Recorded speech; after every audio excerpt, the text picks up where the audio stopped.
Et nous avons le plaisir de recevoir Patrick Candace, directeur expansion de Speedy au Salon des Entrepreneurs de Paris, édition 2015. Alors nous allons parler franchise, mais avant tout, est-ce que vous pouvez nous rappeler le concept de Speedy, évidemment, que tout le monde connaît, et en même temps, quelques chiffres clés? Alors le concept, je peux effectivement vous en parler. Speedy est donc le spécialiste de l'entretien complet des véhicules automobiles. C'est une société qui existe depuis 1978, donc 36 ans d'existence sur le marché qui est le nôtre aujourd'hui. Speedy, en gros, alors je généralise, mais c'est 473 magasins en France. Le réseau a donc un réseau, une partie en intégré et une partie effectivement également en centre franchisé, aujourd'hui qui est au nombre de 194, puisque le 194e nous a rejoint ce matin. Ce matin. C'est pas vieux, c'est du récent. Une question, quel est le chiffre d'affaires à peu près moyen selon les enseignes? C'est pour donner une ordre d'idée à ceux qui seraient intéressés. Alors, si on prend dans le réseau franchisé notamment, puisque aujourd'hui c'est ce qui nous intéresse, hein, c'est quand même l'objectif du salon, on est sur des moyennes à peu près de 560 000 euros. Oui. Alors quand je dis 560 000 euros, c'est quand même un chiffre arrivé à maturité, et on considère que la maturité normalement doit s'effectuer à la 3e année. Qu'est-ce qui vous différencie de vos concurrents? Alors, la couleur, hein, déjà, parce qu'on est bleu, donc c'est déjà un point important. C'est vrai. Il y a la couleur. Il y a après, je dirais, le feeling qu'on a avec nos franchisés ou nos candidats franchisés, bien évidemment. Il y a également le feeling, je veux dire, nous on joue la clarté, on joue la transparence. Je dis pas que les autres ne le jouent pas, hein, c'est pas ça. Mais c'est vraiment notre objectif à nous, c'est d'être le plus proche possible de nos franchisés. Et dans l'analyse de départ, donc en ce qui précède, on va dire, l'ouverture du point de vente, d'être le plus juste possible sur les prévisionnels, le montant des investissements, etc. Et puis il y a quand même un point important que je tiens à préciser, c'est surtout notre support pédagogique. On a une école de formation qui est, on va dire, très très bien organisée, où on passe dedans du cursus technique bien évidemment, mais aussi commercial et gestion.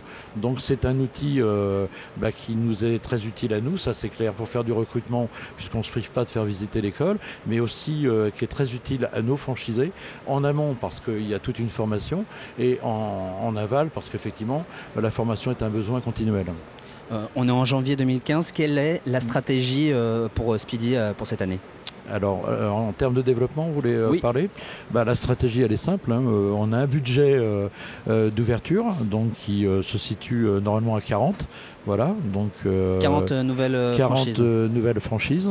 On a plusieurs pistes. Bon, il y a de la création pure et dure habituelle, c'est-à-dire on a le candidat, on cherche le site, on le trouve, on le négocie, on fait ce qu'il faut pour l'ouvrir dans les meilleurs délais.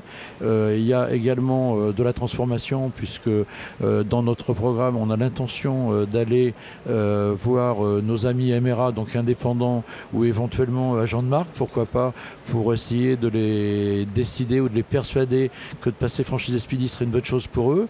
Et puis effectivement on a aussi éventuellement quelques intégrés donc qui sont dans le réseau aujourd'hui succursale, peut-être éventuellement envisager quelques-uns, j'entends, à passer à la franchise si ça peut le faire le bonheur de quelques candidats.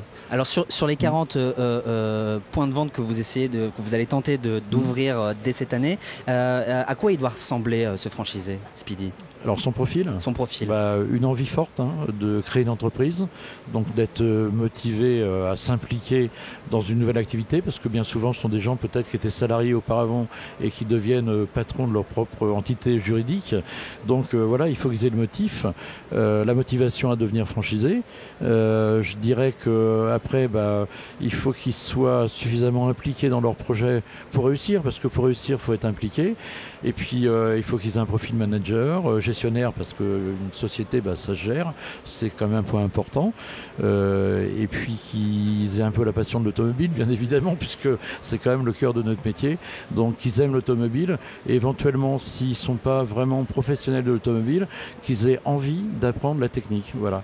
Hein, c'est un peu le profil. Et alors il est peut-être très généraliste, mais c'est un peu ce qu'on cherche. Déjà, on a une petite idée. Quelles sont les conditions nécessaires quand même pour ouvrir, pour postuler et intégrer le réseau de Speedy? Alors, vous voulez parler de quoi? En conditions financières, conditions financières, ouais, là c'est un peu plus chiffre. Il faut un cash, hein, comme partout, il faut disposer d'un petit apport personnel. Aujourd'hui, on considère que, alors tout dépend des projets, mais on va dire 50, 60 000 ou 70 000 euros sont nécessaires pour ouvrir donc un centre Speedy. Et nous, on se charge derrière, avec nos relations bancaires, d'obtenir un financement. Hein. Merci à vous, Patrick Candace. Je le rappelle, vous êtes directeur expansion de Speedy. Okay. Et nous sommes ici au Salon des Entrepreneurs de Paris. Merci à vous d'être passé par notre studio pour parler franchise. Merci. Merci. Au revoir.